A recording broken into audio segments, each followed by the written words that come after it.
Tumsifu Yesu Kristo. Milele na milele.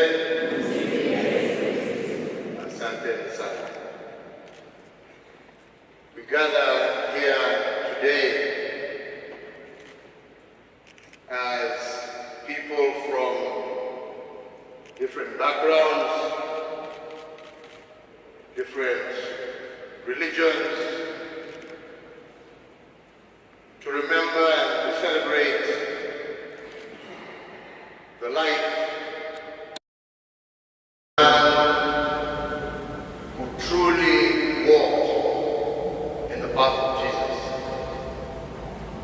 A man who, despite his high position, did not walk in and amongst the high and mighty in the world, but rather, like Jesus, chose to walk amongst the poor and those most in need.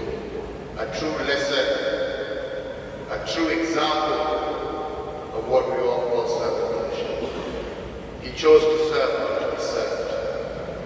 He chose to deliver, to save, not to be saved. I think many of you will always recall the statement everywhere he went. He just said, simply, just pray for me. Pray for me. Pray for him to be able to do what he was doing. He was able to extend beyond his religion. He was able to see us all as humanity. He didn't pick and choose. And even the most vulnerable and the most outcast, he was able to ensure that they were given solace and comfort. Truly a man who walked in a path of giving dignity to human life, regardless of whichever condition one found himself. I had the pleasure and honor to meet him twice, and the memories of those meetings remain very dear and close to me. And I can stand as somebody who can testify to his level of humility and concern. Without mentioning any names, I remember when he was here in Nairobi, those in the diplomatic service will know that usually when there is a head of state, which he was one, head of government, there would be a one-on-one session that you would exchange tete-a-tete before you get into main meetings, so on and so forth. So we were sitting in my office with His Holiness, and just talking about things that we needed to talk about.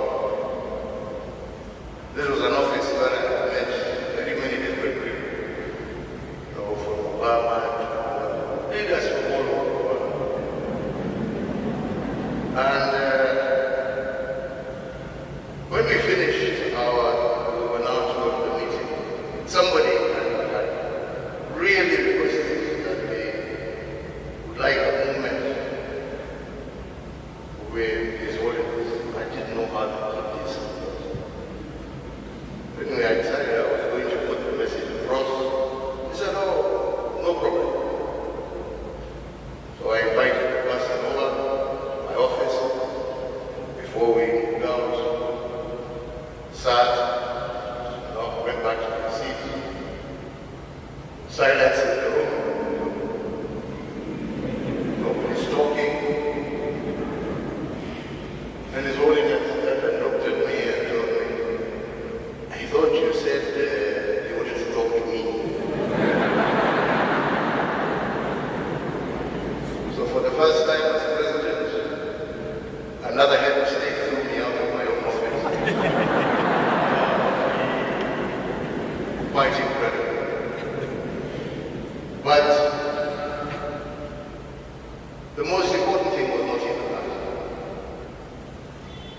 The most important thing to me was that here was a man, a leader of 1 billion plus people across the world. But this person who he chose to engage with, he followed up with them, even after he left there, communicating with the person, engaging with the person. What greater show of humility can you ask for than that? That he can lead 1,000, 1 million, billion people, but he still remembers the one with sheep and will always go out in search of it. I think that is a lesson for all of us. Definitely was a lesson for me, and I shall always remember the greatness of that man. And may the Almighty God rest our Father's soul in eternal peace, and may He give us, in the days to come, another Father who shall be able to continue on the journey that He set forth. Asanteni sana, Mungu awabariki, Mungu awalinde. Sina mengi, ni hayo tu.